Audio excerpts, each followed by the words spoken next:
Good day, everyone. It's a new day in the world's financial markets. Today is October 16th, 2025. This is part number one. Today, I'd like to talk about the daily charts on gold, S&P, and NASDAQ, and then talk about the similarities.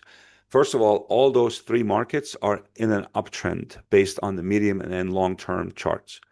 So we start with gold. Here's gold right now, XAU, okay, trading at 42.31 right now after hit a high of about 42.42 earlier today.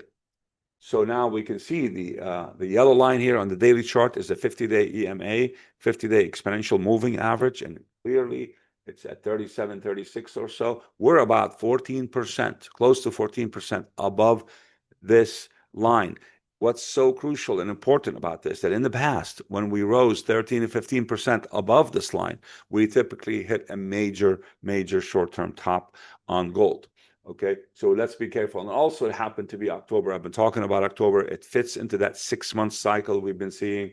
Here we have a top in April, which was 6 months ago. And before then, we had the top in October, which was 6 months before that. And the 6 months before that, October 2024, we hit a top in April of 2024. So we keep hitting tops, going back into the support channel. And it takes about 5 to 6 months to make a new high.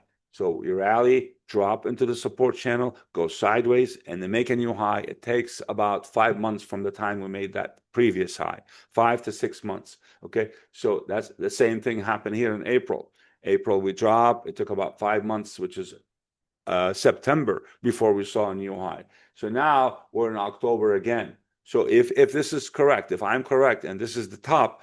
And well, first of all, I believe we will go back down to the channel, support channel, the 50-day EMA, wherever that is. It's a rising line, but we will hit it at some point. And then I believe we could possibly make another high. But all that will take many months. So let's take a look now at the S&P. So S&P just a few days ago dropped into this channel.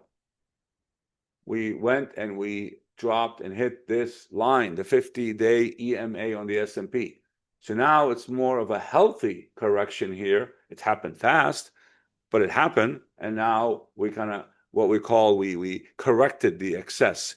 The overbought market has been corrected. So now, if everything is okay, everything is the same, it's more healthy now. The market can move to new highs. S&P, that is. Same thing for the NASDAQ. So all those three markets are bullish in their uptrend on the intermediate and long-term charts. But the difference is that now NASDAQ and S&P, the equities, have dropped back down into the support channel, the 50-day EMA. This is very healthy, corrects the over excess in the market. But that's not the case now for gold. That's why I'm saying gold it's extremely overbought.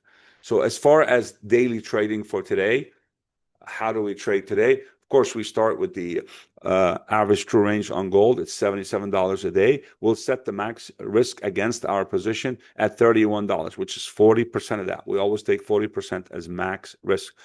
$31 max move against our entry on gold. Same thing for the S&P, $77 a day. We'll set the max risk at $31. NASDAQ has 425 points average true range based on the last 9 days. We'll set the risk at 170 points, 40% of that.